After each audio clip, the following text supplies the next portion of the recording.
The second leading scorer in all of college basketball last year is in the transfer portal, and he has a strong connection to Gonzaga.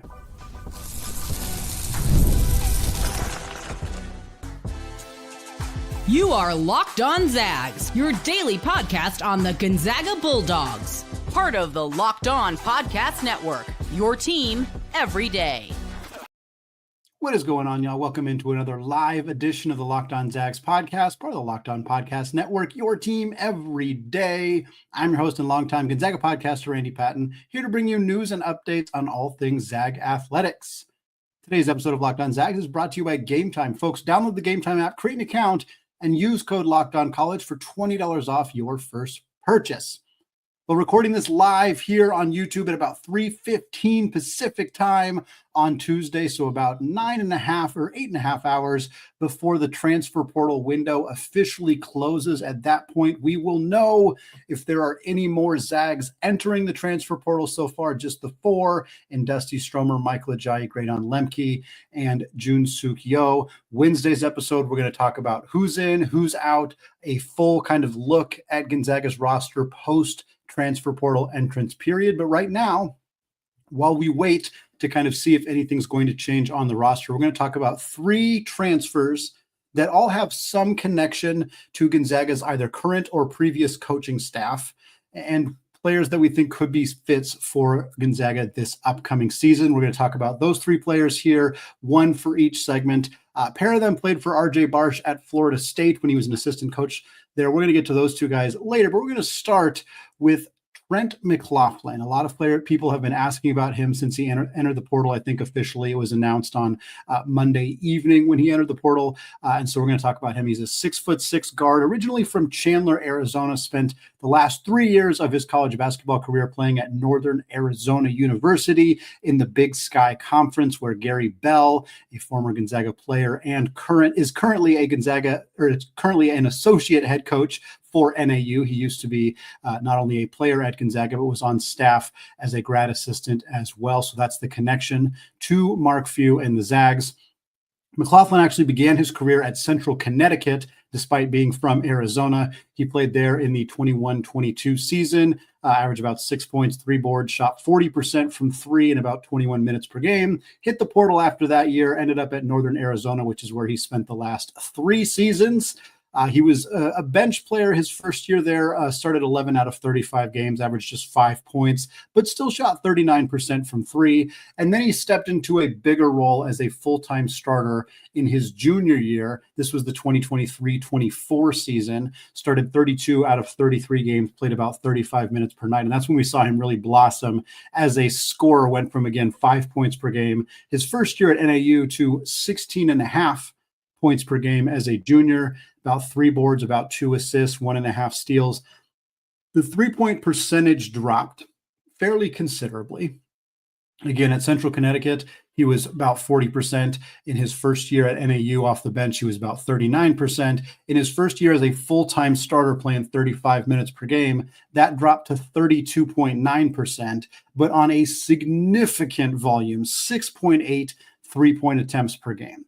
If you've been a regular listener to these transfer portal conversations here on Locked On Zags, you know that one of the things I value more so, or at least equally, with the percentage you shoot from three is the volume that you shoot. There's a lot of research out there, particularly when it comes to NBA draft scouting and analysis, but I think that relates to Gonzaga, who plays a more NBA style offense, that the volume of 3-point shots that you took is more impactful and more predictive of your future performance than your actual 3-point shooting percentage. And so for a player like McLaughlin, who was a good 3-point shooter on a low volume, who then was a less impactful or less effective 3-point shooter on a much higher volume, that doesn't really concern me. He's not going to take 7 threes a game. If he were at Gonzaga, he'd probably take more like 3 or 4. When he took closer to that volume, he shot closer to 40%. He was also 77% from the free throw line as a junior on a little over 4 attempts per game. He was an all Big Sky player. And then, as he'd already been growing, he'd already kind of steadily gotten better each year, coming off a season where he averaged 16 points, earned all Big Sky honors. What was he going to do to follow that up? Well, as a senior, this last year, 24-25, He was the second leading scorer in college basketball, an incredible accomplishment for McLaughlin in about 36 and a half minutes per game. He barely sat this last year for the Lumberjacks. He averaged 22.1 points per game, 3.5 boards, 3.5 assists, a little under 2 steals per game. And the three-point percentage ticked up. It was 34.6%. So again, not a jaw-dropping percentage, but 34.6% on 8.5 attempts per game. That's really good. There's no other caveat needed. That's incredibly good. To be your team's best player, one of the best pure scorers in college basketball, to be the top of every opponent's scouting report, and to still shoot 35% from three on that volume, very, very impressive. Free throw percentage was 72.5% on about 5.5 attempts per game. He was a first teamer on the Big Sky, was not Big Sky Player of the Year, though, despite being the second leading scorer in the sport. He topped 30 points in 6 different games. He actually had 35 points 3 different times. He also had 7 or more made threes in 3 different games. 2 of them being 35-point games, one of them being a 26-point game. He had 34 points in the team's final game of the season, or final game of the conference tournament. They lost to Montana in the Big Sky tournament before playing in the CBI. In that game, McLaughlin had 34 points. Who else is interested? Typically our next kind of category. At this point, nothing is known. There hasn't been a list of here are the schools that have reached out to Trent McLaughlin, in part because of a significant detail that needs to be included when talking about Trent McLaughlin. And lately, for those of you who've been tracking obsessively the transfer portal, almost everybody who's entering the portal in the last day or so, because a lot of players who are doing so don't appear to have any eligibility remaining. And unfortunately, that appears to be the case with Trent McLaughlin. If you were kind of eagle-eyed listeners paying attention, we said he played 30 games at Central Connecticut. He played 30 or more games each of the last 3 years at Northern Arizona. He started his college basketball career in 21-22. If he'd started it in 2020-21, that was the COVID year. Everybody got a redo. That's where Anton Watson got his 5th year of eligibility, for example. But starting in 21-22 and then playing 30-plus games 4 years in a row, I mean, that's what Ryan Nembhard did. That's what Nolan Hickman did. Those guys are graduating seniors out the door. But the reason we're seeing this with players like McLaughlin, and I mean, go down the list, Zeke Mayo, Ian Shefflin from Clemson, Jaden Zachary, there's a huge list of players who have entered the transfer portal. Dawson Garcia from Minnesota, who are all ostensibly out of eligibility. Efton Reed did it earlier this offseason as well. And they're basically just hoping for a ruling that gives them an extra year. Why?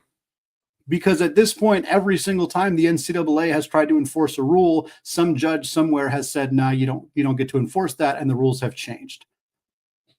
That probably means, I mean, we don't know for sure. As I'm recording this, just right before I hit the record button, there was a ruling, an injunction for football players at Duke and North Carolina who did not get granted extra eligibility. Does that mean that'll translate over to basketball? I don't know. I don't like the idea of a whole bunch of players suddenly randomly getting eligibility in a month from now, especially talented players like Ian Shefflin from Clemson or Trent McLaughlin here. So unfortunately, that probably means that his eligibility is not necessarily going to be granted. Now, unless there's a compelling reason individually for Trent McLaughlin that I am not aware of that he can argue for and get a waiver, that could end up leading to him getting an extra year. But right now, looking at a player who played 30-plus games 4 years in a row, who doesn't have a gap year in the middle, who didn't have any significant injuries, who didn't play during the COVID era, kind of hard to see what the obvious reasoning would be outside of a blanket rule, which I think would be pretty chaotic and frankly, perhaps a little catastrophic for the sport if that were to happen. So that's the downside, a pretty significant downside here for Trent McLaughlin. The fit at Gonzaga is obviously there, not only because he played for Gary Bell, who is in charge of the offense at Northern Arizona. So they literally are running a Gonzaga style offense at NAU, and McLaughlin thrived in that offense. So it's very easy to see the fit. He's also a bigger guard at 6'6". He would fit seamlessly in the starting lineup alongside Braden Smith and probably Jalen Warley at the 3. Warley's a bit more defensive focused. McLaughlin a bit more of a score first player. I think the pairing makes a ton of sense. And I think that Gonzaga would very clearly be on McLaughlin's list to transfer to. It's just a matter of whether he actually has another year to play college basketball or not, a question we may not unfortunately get the answer for anytime super soon, but definitely a player to keep a close eye on for this upcoming season. Well, folks, RJ Barsh coached some very talented players while he was an assistant at Florida State. One of them is in the transfer portal. Actually, a couple of them are, and could be a huge, literally huge potential addition for the Zags. We got more on that coming up here in just a second. But first, folks, there's nothing like the atmosphere of an NBA playoff game. Every bucket, every defensive stop, every moment feels huge. It's electric in the arena, and with Game Time, you can be a part of it without all the stress of last-minute ticket hunting. Game Time makes it fast and easy to get playoff tickets, even when the demand is sky high. Prices on the app, they actually go down as tip-off gets closer. Here's why I use Game Time. You can save up to 60% off by buying last-minute tickets, not just for sporting events, but for concerts, for comedy shows, for theater as well. And their all-in pricing means no surprise fees at checkout. What you see is what you get. And so for those of you who listen to Monday's show, we talked about the prices for the Memphis-Oklahoma City game. Brandon Clark and the Grizzlies taking on Chet Holmgren and the Thunder. Tickets at that time on Game Time were at $52. Now it's just a few hours till the game tips off. They're down to $45. Like you said, those tickets get a little bit cheaper as tip-off gets closer. So folks, take the guesswork out of buying tickets by using Game Time. Download the Game Time app now, create an account, and use code LOCKEDONCollege, and you'll get $20 off your first purchase. Again, create an account, redeem code LOCKEDONCollege for $20 off. Terms apply. Download Game Time today. Last-minute tickets, lowest prices, guaranteed.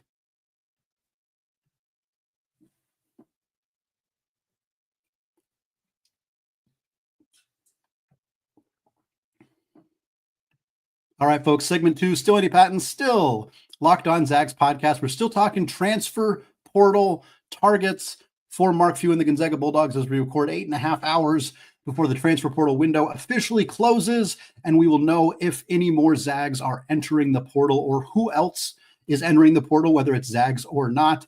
We talked about Trent McLaughlin from Northern Arizona in the first segment. Now I want to talk about a guy who also has a connection to Gonzaga, but who doesn't have as much mystery about whether he is eligible. He's played 3 years of college basketball. He's got 1 more year remaining. That is it. Simple. And we're going to talk about Baba Miller. Baba Miller is a 6'11" wing. And I know wing seems weird at 6'11", but he is. He's a 6'11" wing from Spain, transferring from Florida Atlantic. Began his career, not at Florida State, actually. Yes, he did begin his career at Florida State. He played with Real Madrid while growing up in Spain, came to the United States, came to Florida State to play for Leonard Hamilton. RJ Barsh on that staff had a hand in recruiting him to the Seminoles as well. Started his career back in the 22-23 season and was kind of viewed as a potential one-and-done candidate. He's so rangy and lengthy and just does so many different things well. And kind of the big question for him was, can he be a reliable floor spacer shooter? And we know he's a good defender. We know he's got this insane amount of length and just athleticism for his profile. But the scoring was kind of something that was a bit of a question mark for him of like, can he be a one-and-done guy if he goes out and scores double figures? Yeah, but is he capable of doing that?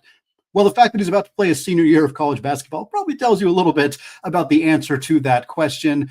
He started his career again in the 22-23 season, only played 15 games, didn't start the season until I think mid-January of his first year, played about 17 minutes per game, averaged about 4 points and 4 boards, was very effective, 70% on 2-pointers, but only 25% from 3 in a, again, albeit very limited role that first year with the Noles. He came back for his sophomore year and things didn't really changed. The scoring was still limited. It got better, but it wasn't a huge strength for him. He played 33 games, started 32 of them. So he had a full sophomore season, was a full-time starter, went from 17 minutes per game as a freshman to 24 minutes per game as a sophomore, scored 7.5 points, about 5 boards, 1.5 assists, a little over a block per game, was still efficient, 55.5% on 2-pointers, but the 3-point shot didn't really show up, 29% from 3 on about 2.5 attempts per game. So fairly low volume and not super efficient. So again, I believe he declared for the draft after that sophomore year, but didn't get a ton of buzz. At this point, he hadn't demonstrated enough scoring kind of acumen to be considered a high-level NBA prospect, despite the fact that he has the length, he has the rebounding skills, he has the defense, he's a good shot blocker, does a lot of things really well, just hadn't really displayed the scoring. So after his sophomore year at FSU, Baba Miller decides to hit the portal. He doesn't go very far, but he just does join a team that has even more Gonzaga connections. We already talked about the RJ Barsh connection. Miller was also teammates with Jalen Warley. They were both together at Florida State, but Miller hit the portal and goes to FAU, Florida Atlantic University, the Owls, who are coached by former Gonzaga Director of Basketball Operations, John Jackas, who also spent time at Baylor before taking the FAU job. Jackas hired former Gonzaga guard Eric McLaughlin as a graduate assistant. So that coaching staff this last year for the Owls had 2 Zags on staff. So Baba Miller spent his entire college basketball career kind of in or around either current Gonzaga players, former Gonzaga coaches, like current Gonzaga coaches. He's got all sorts of connections to that little school out in Spokane. And we saw Baba Miller's scoring and kind of everything tick up, as you would expect, going from the ACC to the AAC. But it was still encouraging to see Miller kind of improve on some of the things that he hadn't improved on in his 2 years at Florida State. He started all 34 games he played for the Owls, played about 30 minutes per game, averaged 11 points, 7 boards, 2.7 assists, and 1.7 blocks per game. Again, you'd expect a player to be a more effective 2-point scorer against not that there's anything, the American Athletic Conference is a good basketball conference, but it's not the ACC, even in a down year for the ACC. Miller shot 58% on 2-point attempts this last year on about 5 attempts per game. He also finally got that 3-point shot up more in a more effective range, 34% on 3.5 attempts per game. So he showed the ability to be a knockdown 3-point shooter, 34% on 3.5 attempts per game. Again, it's not nothing. It's not elite by any stretch, but it's pretty elite for a 6'11" guy. Like, that's pretty darn good for somebody at that size. He also was more efficient around the rim as well. He was an all AAC second team member. He finished 3rd in the conference in blocks per game, 9th in rebounds per game, 7th in box plus minus. He had some big time performances, including a 25 point, 11 rebound, 3 assist game in the non-conference against Florida Gulf Coast University. In that game, he went 5 of 6 from 3, was just blistering hot against FGCU. He also had 20 points, 7 boards, and a pair of blocks on 8 of 11 shooting in a road conference win over the 49ers of Charlotte. A handful of other good games as well, but wanted to highlight the 2 of those. As I'm recording right now, again, live 3:30 p.m. Pacific time on Tuesday. There's not a list of schools that have contacted Baba Miller. He did say when he announced that he was entering the transfer portal, he made it clear he is not pursuing the NBA draft at this point. He is locked in for a senior year, for one more go round at the college basketball level to boost the draft stock, to try to get into the league for his next or after his final season of college hoops. You got to imagine there's going to be a lot of teams interested here. You know, again, the numbers aren't like overwhelming necessarily at FAU, but combined with the pedigree, combined with these, just the size, the athleticism, and you watch this kid move, you can see why there is so much hype around him, why there was so much hype on him coming into college as well. He hasn't quite put it all together, but we saw glimpses of it last year. I think more glimpses last year than we'd seen in previous years. And for Gonzaga, I mean, a guy who RJ Barsh helped recruit him to FSU. He played with Jalen Warley. And then he played under a coach who learned from Mark Few and John Jackas. He played for Eric McLaughlin, who also learned from Mark Few and the Gonzaga staff. So he has all these connections to Spokane. And we've seen players who come from systems that sometimes limit offensive production, like Florida State. We have seen players come to Gonzaga where they're a bit more opened up, and we've seen that offense kind of thrive and step into a bigger role. It doesn't happen every time, but it happens a lot of the time. And there's plenty of reason to believe that Baba Miller's offense would tick up in Gonzaga's system compared to where it's been previously. Now, I think in terms of talking about the fit at Gonzaga, obviously the connections that Miller has to the staff are prevalent, but the actual fit on the roster is a bit more of a question. It's not a bad fit. As of right now, again, while we're recording this with the expectation that everybody who's currently on the roster will remain on the roster 24 hours from now and into next season, assuming that's the case, the Zags still are limited at the power forward position. And Baba Miller would be kind of a stretch 4 who can also protect the rim. And honestly, the fit may seem odd on paper, but it actually works really well. I think that Miller's skill set complements the skill set that Gonzaga has in both Graham Ike and Braden Huff. Both those guys are dominant low post scorers. Get them the ball on the block and let them go to work. That's not who Baba Miller is. Baba Miller is more of a floor spacer.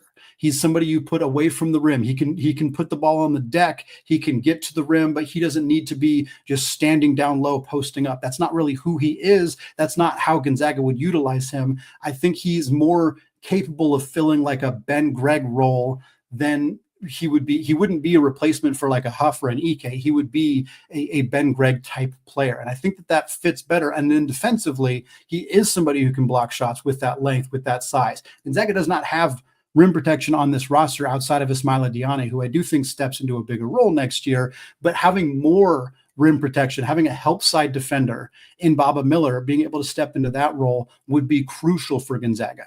Baba Miller's got so much length and size, and him and Jalen Warley on the floor at the same time would really help mitigate the defensive limitations that you have in Braden Huff, that you have in Graham Ike, that you will probably have in Braden Smith. I think he'll be a fine defender, but he's 6 foot, so he's just going to be somewhat limited by that. And I think between Innocente and Warley, and if you were to add Baba Miller, that amount of length on the perimeter and versatility and switchability would make Gonzaga's defense significantly improved. We also have to mention, if we're talking about Baba Miller's fit in Spokane, Gonzaga has done phenomenal things with international players, mostly players they recruit directly, of course, internationally, not necessarily via the transfer portal, but it is something that could at least help elevate Miller's reputation of Gonzaga. Like, a lot of players have this perception of who Gonzaga is, and international players, I think, have thought of Gonzaga highly before even coming to the States. So I think that, combined with the pitch by Barsh and others, could potentially convince Miller to come out to Spokane for his final season of eligibility. Well, folks, we talked about a guard in the first segment. We talked about a forward in the second segment. Now we're going to talk about a center, and we're going to talk about a big behemoth of a man who was in the transfer portal, who also played with Jalen Warley, who also played with Baba Miller, who also was coached by RJ Barsh in Florida. All that coming up here in just a second. But first, folks, baseball season is in full swing, and there is no better way to get in on the action than with PrizePicks, the best place for daily fantasy sports. With PrizePicks, you pick more or less on at least 2 player stat projections, and if you're right, you can win up to 1,000 times your cash. Whether it's strikeouts, RBIs, first inning runs, PrizePicks keeps every game exciting. Making it real easy on y'all this week, I'm picking Aaron Judge for more than 1 home run this week, Shohei Ohtani for more than 1 stolen base. It's that easy. Just pick 2 or more. Setting up a lineup can take less than 60 seconds, and when you win, your payout is quick, safe, and secure. You can also take advantage of promotions like Taco Tuesday, where PrizePicks offers discounts on select player projections for even more value. So download the app today and use code LOCKEDONCollege to get $50 instantly after you play your first $5 lineup. That's code LOCKEDONCollege for $50 instantly after you play your first $5 lineup. PrizePicks, run your game.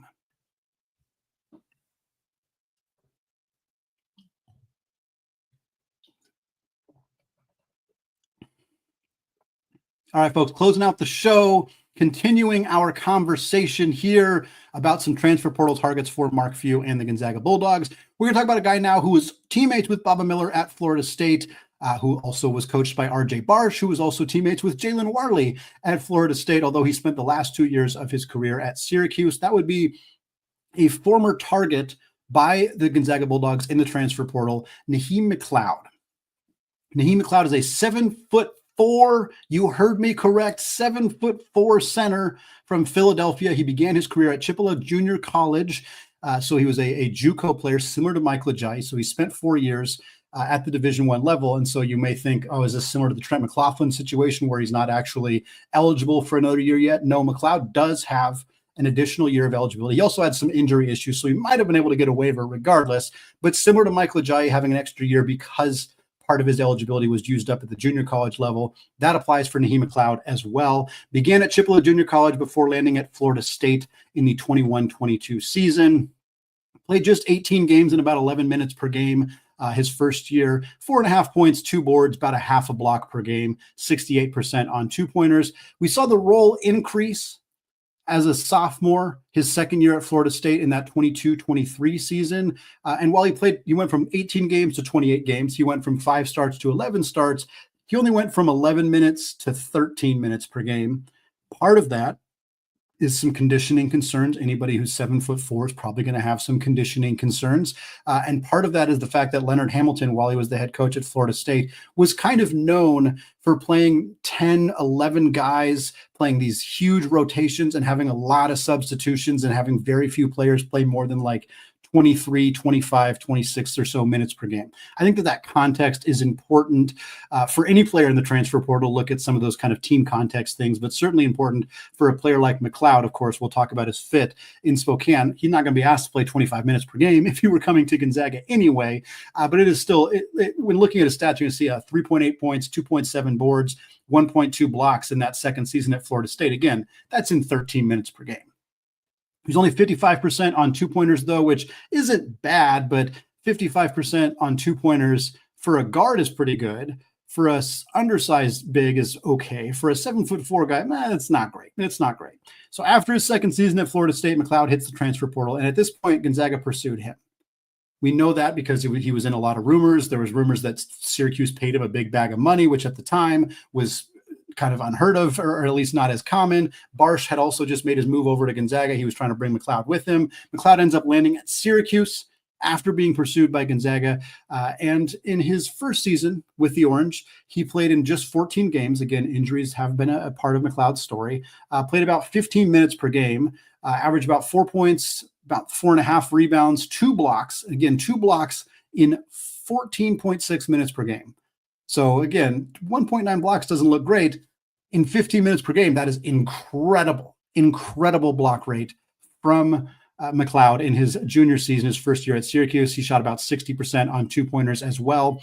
And then he stayed at Syracuse for his senior year this past season, but the Orange landed Eddie Lampkin out of the transfer portal from Colorado. And Lampkin is a 7-footer. He's a big man, and he played a bunch of minutes, was really good for Syracuse, but it dramatically limited McLeod's role to the point where he fell off from playing 15 minutes per game as a junior to less than 7 minutes per game as a senior. He also only played in 18 games. Again, some DNPs in there, some injuries, some just ineffective or inability to carve out consistent playing time as a senior. In those 7 minutes per game, he averaged 2.5 points, a little under 2 boards, a little under a half a block. He was incredibly efficient. Again, check it. If you're just looking at Basketball Reference, you're going to see that on two-pointers, he shot 82.6%, which is staggering, jaw-dropping. That's 19 of 23, very small sample size. Albeit, I mean, most players who take 23 shots in a season aren't going to make 19 of them. It's still a good percentage. It just comes with the caveat of being a very, very small sample size. His best game was a blowout loss to Duke, where he had 10 points and a pair of boards on perfect 4 of 4 shooting in 22 minutes in a game that I think Syracuse lost by 30 against the Blue Devils. McLeod hits the transfer portal after 2 years at FSU, 2 years at Syracuse, has never really carved out a huge role at either program, but we've seen the glimpses of the incredible shot blocking. We know he's a decently efficient low post scorer, and we know that he's 7'4". At this point, we have not seen a list for McLeod. We haven't seen any schools that are interested in him, but we do know that he's got that extra year of eligibility. And of course, we know the connections to Gonzaga. We know the Jalen Warley connection. We know the RJ Barsh connection. And I think we got to talk about the Baba Miller connection, because after Baba Miller announced that he was entering the transfer portal, Nheem Mloud shared his announcement on Instagram in an Instagram story and said, quote, "Where are we going, Baba?" with the question mark and then the eyeballs emoji. Does that mean that Nheem Mloud is officially going to follow Baba Miller wherever he goes? No, of course not. It doesn't necessarily mean that, but it means that that's probably more of a possibility. These guys are former teammates. They're probably friends. I mean, they're sharing each other's announcements about hitting the transfer portal together on Instagram. It's not nothing. It's not nothing. Now, in terms of the fit at Gonzaga, a pure center is not exactly the top of Gonzaga's list. In fact, I'd argue they have 3 pure centers, assuming that there's no changes in the next 8.5 hours with Braden Huff or Ismaila Diani or Graham Ike. So a pure center is not necessarily needed. If they didn't have Diani, I think it would be a bigger need, but Diani is a raw, very big, rim protecting, kind of raw scoring center. He's kind of a lot of the same things that Nheem Mloud is. He's just way younger than Nheem Mloud, and arguably more important to play because he's got more upside and things of that nature, more development.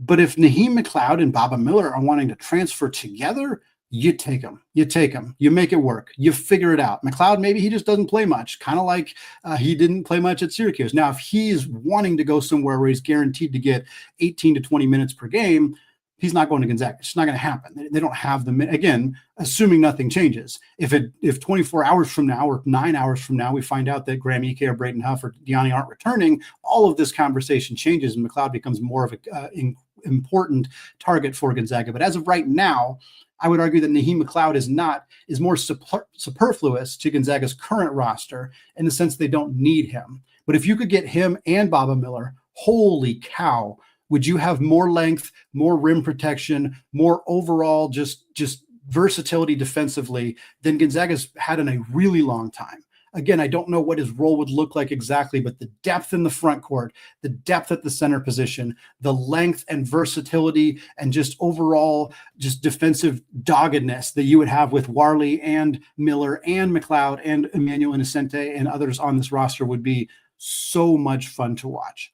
So we'll keep an eye on Baba Miller. We'll keep an eye on Nheem Mloud. We'll, of course, keep an eye on whether there's any rule changes that could allow Trent McLaughlin to play another year of college basketball. But that is going to wrap it up for me today on the Locked On Zags podcast. Again, we'll be back live again on Wednesday, 3 p.m. At that point, we will just give a full recap. Here's who's in the transfer portal from Gonzaga. Here's who's back on the roster next year for Gonzaga. Where are they at? What do they need? What do they not need? We're going to do a full scope look at that on Wednesday's show. So don't miss that again live here on YouTube, 3 p.m. on Pacific time on Wednesday. Thanks again, folks, for listening. Have a fantastic rest of your day. And of course, as always, go Zags.